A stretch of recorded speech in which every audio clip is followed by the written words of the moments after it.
de cœur de la médiathèque L'Albatros. Alors, je vais vous présenter Horizon climatique, rencontre avec 9 scientifiques du GIEC, aux éditions Glénat. Avec au scénario Iris Amata-Dion, qui est scientifique, docteur en sciences du climat. Et à l'illustration, Xavier Henrion.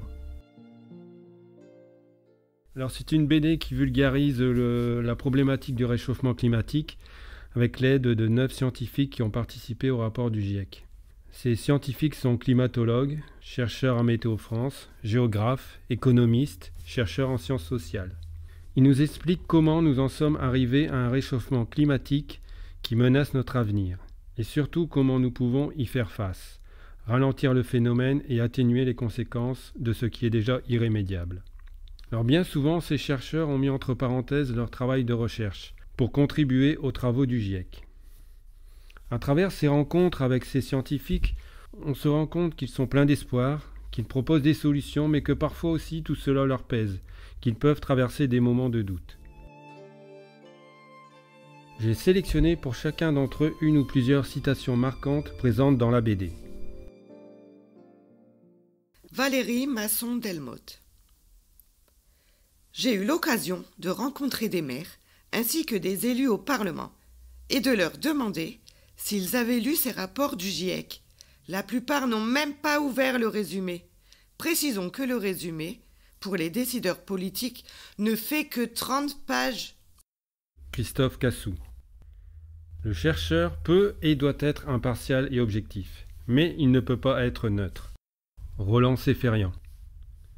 Le GIEC rappelle que la décennie 2020-2030 est notre seule fenêtre d'opportunité pour mettre en place de véritables politiques de réduction d'émissions.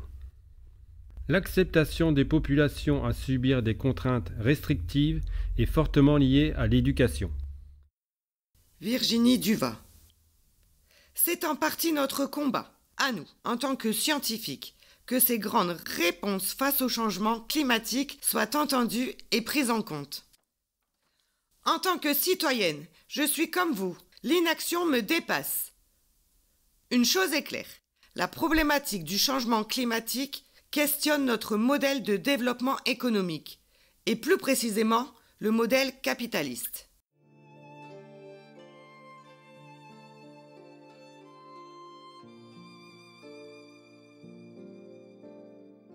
Hervé Douville.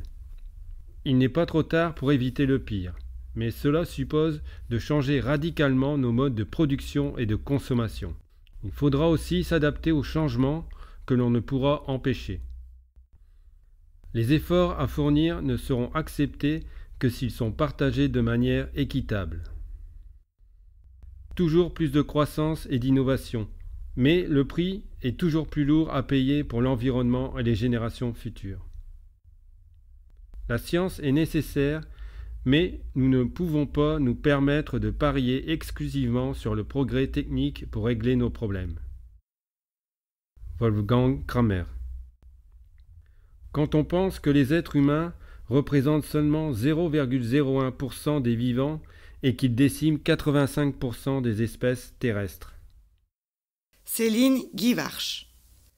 Puisque nous sommes 100% responsables des changements climatiques, alors nous sommes 100% de la solution. Agissons résolument dès maintenant. Malheureusement, ce que le GIEC montre aussi, c'est que les investissements réalisés pour effectuer ces changements sont bien trop faibles par rapport à ce qui serait nécessaire. Henri Westman. Quand on voit que les pays riches ont été capables de sortir 5 000 milliards pour faire face à la crise économique lors du Covid, ne pas être capable de mobiliser plus de 100 milliards pour une question aussi importante que le climat et la solidarité montre une image décourageante qui ne permet pas d'avancer. Lorsqu'on connaît l'enjeu, on ne peut être qu'extrêmement motivé pour s'impliquer sur le climat. Jean Jouzel. Contrôlé ou non, il faut se préparer à une décroissance plus ou moins forte. Le rôle du GIEC est d'informer. Le rôle de chacun d'entre nous et des décideurs est de s'emparer des connaissances pour trouver des solutions et agir.